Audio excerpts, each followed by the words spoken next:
and the chipping and then the vacetta. Like there's a few issues with it that just annoy me. I get so happy if someone gives me a Jellycat. It was so gorgeous. It was a Constance 18. Hey guys, welcome to my channel. I'm Jess. So I think I made a wish list video at the start of the year of stuff that I was thinking about buying, and I wanted to give you guys an update on how I feel this month because yeah, I think because I have really bought a lot of stuff already this year, I'm starting to not really want to buy anything else, which is good for me because usually I feel like buying stuff like all the time. So there's a few things that I was considering that now I feel like I've kind of changed my mind about. So I wanted to discuss that with you today. And if you haven't already, please subscribe to my channel, guys, because I love talking about handbags and fashion stuff. So if you're into that too, please give me a subscribe. So I did mention at the start of this year that I kind of wanted to invest more into fine jewelry. And well, I really wanted the Van Cleef & Arpels vintage Alhambra necklace in the galoche.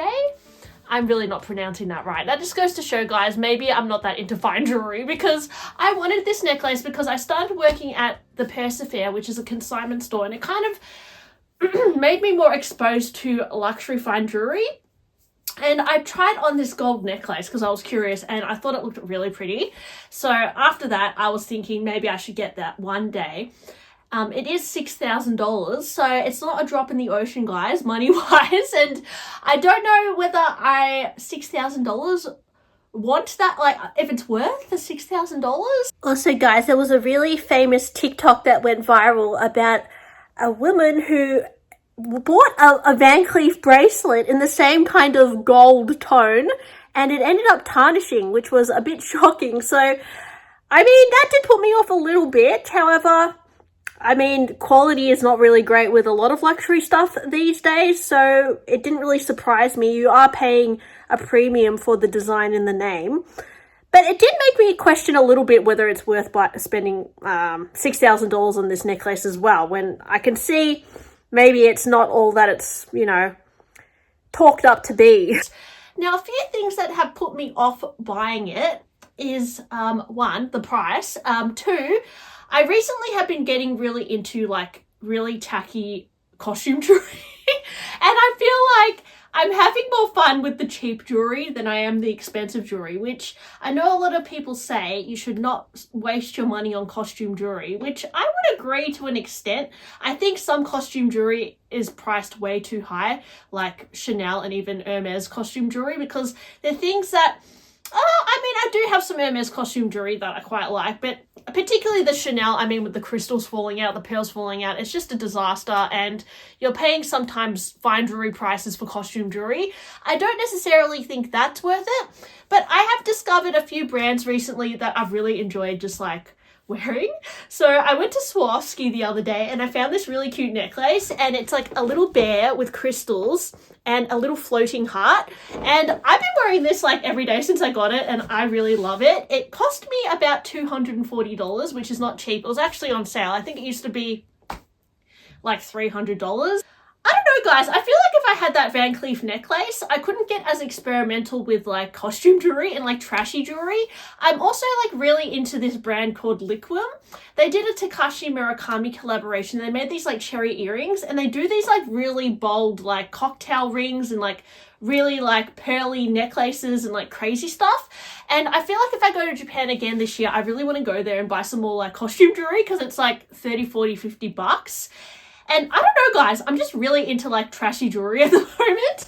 I even recently found my stash of Hello Kitty necklaces. These are from Torino Tarantino. I don't honestly think that this like sometimes this looks a bit much. I have to wear it with like a plain knit or a plain t-shirt or something. But I love that it's just really like throwback. It reminds me of like in the 2010s when everyone was wearing like statement necklaces. I don't know, it's some sort of like nostalgia wearing like trashy jewelry. I'm just like really into it at the moment. I don't know why, but yes, this is like Hello Kitty as a bride. And I can't believe I still have this necklace. It's so cute. So Yeah, and then even I discovered this brand. I can't remember what it's called, but I'll put the name on the screen. And they do these really cute like ballerina necklaces. I'm just really into this like trashy stuff, guys. Like, I'm not gonna say it's trashy. It's just a little bit more novelty. It's fun. It's not as expensive. This one I think was under $200 as well. And I don't think the wear and tear is that bad, actually. Like, this one's gold plated, but I do take it on and off, obviously, before I go to bed or I go do yoga or something. And the thing is, because I do yoga and Pilates, sometimes I find if I was wearing like fine jewelry, like Cartier bracelets or I don't know, something like that. If I had the love bracelet, I don't know how I would be able to do certain things. Like, you know, when you in yoga, you kind of like go down and you do like the flow and whatever. And even when you're doing certain physical things, I feel like, yeah, because I even used to want the Justin Clue bracelet, but I just feel like that would really not be practical for me at all because I like to like do stuff and I like to have my arms free to do stuff. And I feel like when you like, I guess, wear fine jewelry that you just is like screwed onto you or nailed to you, it's very restrictive. So yeah, I'm probably not going to buy any Cartier or Van Cleef anytime soon because I'm just really into like fun jewelry lately. And yeah, that's just a phase I'm going through. Maybe when I'm older, I'll be like obviously more over this stuff and I might go for, I'm turning 34 this year, so I don't know how old I have to get, but yeah, I don't know. That's just how I feel at the moment. So that's why I'm not as into the idea of investing $6,000 into the Van Cleef necklace. The other thing that I'm trying not to buy as much this year is definitely a jelly cat. I bought over 50 jelly cats last year. And I'm very pleased to say I only have bought one jelly cat this year. And that is this cute little pastry. It's like a vanilla slice. I did get gifted 2 jelly cats. So I want to say shout out to Romina Rose May because she gifted me the cutest jelly cat and it really complements my collection because I collect mainly the foods. So Romina Rose May, she sent me this little egg with shoes on top. I mean, how cute is that, you guys? Like, I'm just obsessed. So I honestly am not buying myself jelly cat as much anymore. I forgot to say the other jelly cat I got gifted is this heart from my boyfriend, which is really cute as well. And yeah, oh my gosh, how cute is that? I get so happy if someone gives me a jelly cat, so I'm just hoping maybe when it's my birthday, maybe my boyfriend will give me a jelly cat or something because, I don't know, I think it's like a very easy gift and people know I like jelly cat, so I think I should stop buying it for myself, and not that I think I need any more. I think I already have a very cool jelly cat collection, but it's something that I'm trying to not buy as much because it is getting a bit out of hand. I think financially as well. I spent like so much on jelly cat. Jelly cats are not cheap, you guys. They're like $50, $100. Like, I would have spent thousands on jelly. Like, it's a bit too much, you guys. So I have to call it with the jelly cat. But yes, thank you, Romina. This is so cute. Romina gave me my first ever pop vinyl as well. I've never gotten into these because I have a really addictive personality and once I get one thing, I can't just have one. So I never pull the trigger on these because they do like Sailor Moon and they do obviously Hello Kitty and Pokemon and everything, but I've never bought one for myself before because I just know I cannot stop. But Romina was naughty and bought me one. So this is my first ever pop vinyl. I'm going to try and be one and done, guys. I might buy one extra because I always need to buy things in twos. But, yes, thank you, Romina. This is so cute as well. It's for Hello Kitty's 50th anniversary. On a similar theme, I have really gone insane with Pop Mart. And I'm really sorry to you guys who I really introduced Pop Mart to you because I've had a few comments saying, like, Jess, I've been going crazy with the Pop Mart ever since I saw it on your channel, and yeah, I'm sorry. It is so addictive because they just keep releasing new ones every week, and they're so damn cute, guys. And you feel like you're not spending that much money because, like, one Labubu is like $30 or $20, $50, like, here and there. But once you buy, like, 100, guys, it's like thousands of dollars, you guys. It's gonna be a version 3 Labubu coming soon. Oh my gosh, it's tempting me so bad. It's gonna be, like, super fluffy. Oh my god. But I don't want to keep spending like $300 a box on Labubu. Like, it's just crazy. It's really crazy. So these little collectibles, they can add up. So I'm trying to be a little bit more disciplined with that. I'm trying not to go to Pop Mart because every time I go in there, I just feel so happy and like I need to buy something. It's the same with Jellycat. If I go into a store that has Jellycat, I cannot help myself. So the best thing to do if you're trying not to tempt yourself is not look, right? Otherwise, it's way too tempting. The next thing that I'm gonna try and not buy is this is gonna get a bit predictable, guys, but I'm sure you know what I'm gonna say. It is, yes, the Takashi Murakami Cherry Collection. You guys know I have huge FOMO for the multicolor, the cherry blossom, and the cherries. Now, I have owned Takashi Murakami Louis Vuitton pieces in the past, and I bought them, I've sold them. I actually prefer even my Hermès bags, and I even have some Coach bags that I actually prefer to it. I think, honestly, the finish and the quality is better. And I think, yeah, I don't know. I think the canvas on the Louis Vuitton multicolor is quite problematic, and the chipping and then the Vuitton, like there's a few issues with it that just annoy me with the pre-loved ones, and then the new ones are so expensive. I don't know if I want to pay that much. I did pick up 2 items. I picked up a multicolor bandeau, which I'm very happy with, loving it, and I also picked up, as you guys have seen, the cherry blossom, which I've actually been wearing mainly in my hair, which I'm really liking the look. And I did get a comment saying, Jess, like, this is the only thing you can afford from the collection is the bandeau. Guys, to be honest, I am trying to save money, so yes, but I also feel like I just don't want to spend thousands of dollars on a new Louis Vuitton bag. I have been disappointed in the past by a new Louis Vuitton bag, so I'm just not going to play that game with myself again, okay? And yeah, if you are considering spending thousands of dollars, you should really think about it. I don't think we should have to impulse stuff, back order things that we don't even know we're going to get. Like, it's just, the whole thing has become really silly, and I don't like the attitude either that I should be expected to buy something from the collection that I don't even know if I know it's going to be worth it. And also, to be honest, I already have a lot of handbags, which is, I guess, puts me in a different position to someone else who maybe doesn't, and this is their dream collection. So in that sense, I have a different kind of mindset going into it, because I bought and sold so many bags over the years. So this collection, yeah, I don't feel like it's a must-have that I need to add something.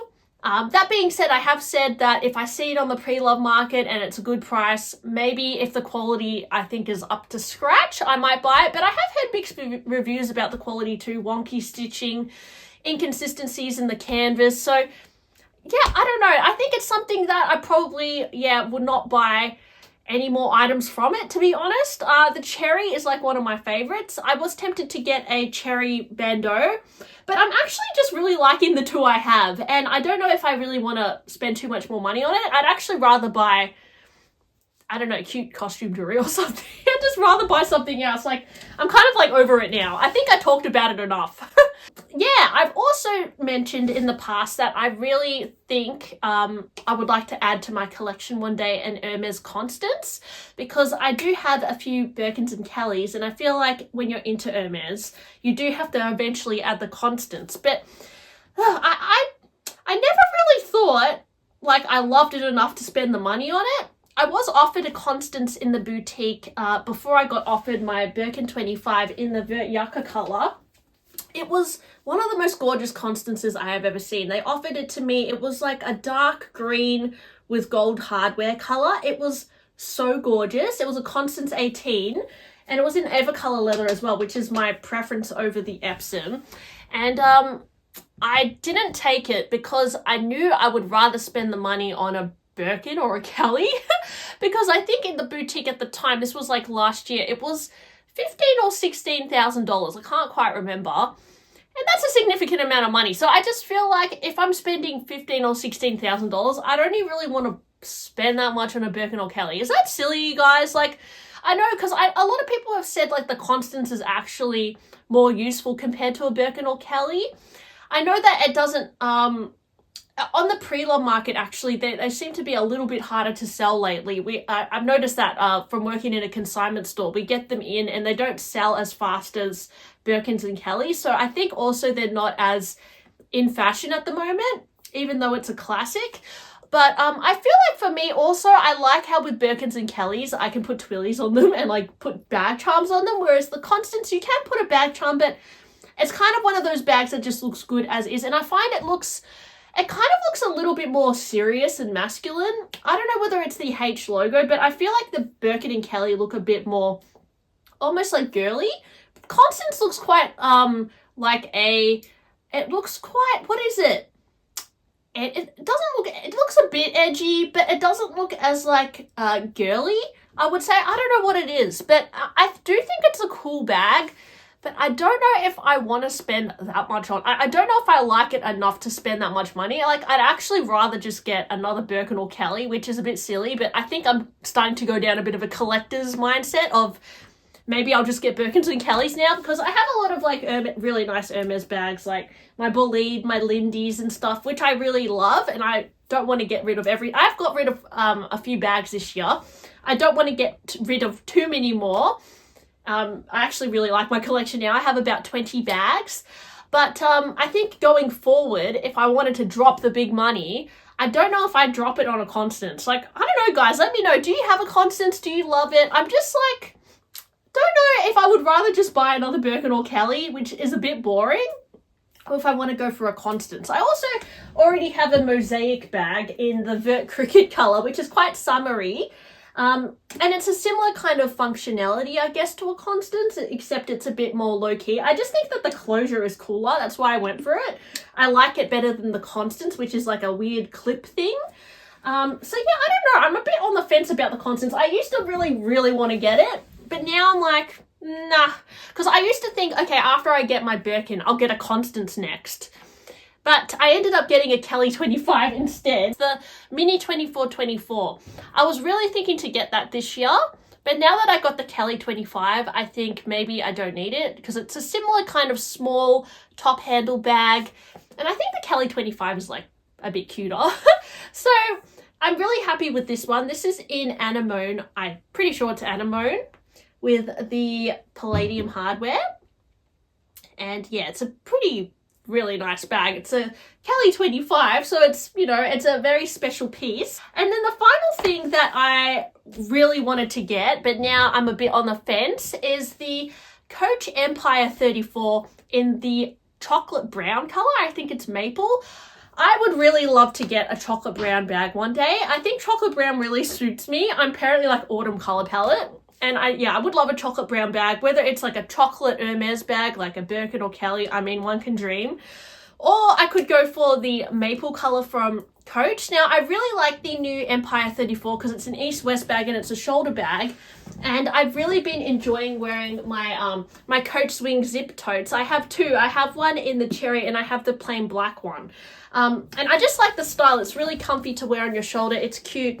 It wasn't several thousands of dollars, which I really like as well. So I can be a little bit more fun with it. Like, I can kind of take it anywhere, everywhere. I feel I don't have to be as precious with it. So I really like Coach for that reason. And I really like the Empire 34 in the dark chocolate brown. I think because I really like a dark chocolate brown bag. I'm pretty sure this bag is sold out, but I did recently see on 5 Foot Nothing's channel, she was revealing the one that she got. And I'll link her below. Kaz is like she has such a good channel, you guys. Like, she's collected like so many bags over her years. Like, she's been collecting bags for like 40 years, and I love hearing her thoughts and experience. And yeah, just follow her channel, guys. I'll link it below. But she unboxed the Coach Empire 34, which was great because I really wanted to know what it looked like. And she mentioned how because the handles are like kind of like cylinder, they're kind of rolled. She mentioned how it kind of felt like it was falling off her shoulder quite a lot, whereas with the Swing Zip, it's kind of a flatter strap, so it kind of sits on your shoulder a bit more comfortably, whereas the Coach Empire 34 kind of like didn't mold as nicely to the shoulder.